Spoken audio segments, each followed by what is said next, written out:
জীবনের অর্থ কি? আপনার জন্ম হয়েছিল বস্ত্রহীনতার মধ্যে দিয়ে এবং আপনার মৃত্যু হবে বস্ত্রহীনতার মধ্যে দিয়ে। আপনি পৃথিবীতে এসেছিলেন অত্যন্ত দুর্বল হয়ে। এত দুর্বল ছিলেন যে মার সাহায্য ছাড়া খাবারটুকু মুখে নিতে পারতেন না।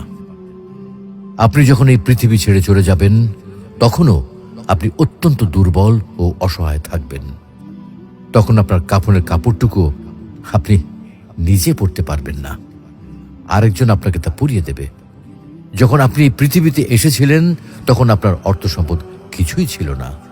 যখন আপনি এই পৃথিবী ছেড়ে চলে যাবেন তখনও আপনার অর্থ সম্পদ কিছুই থাকবে না।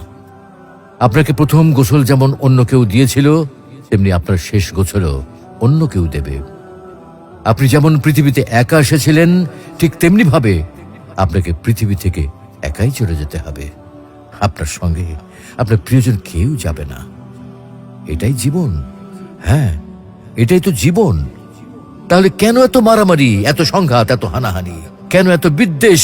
কেন এত হিংসা? কেন এত বেইমানি? তাই সকলের প্রতি দয়াশীল হন, সকলকে আপন করে নিন এই ক্ষণিকের যাত্রায়। জীবন খুবই সংক্ষিপ্ত, সুতরাং জীবনকে মহৎ কাজে উৎসর্গ করুন।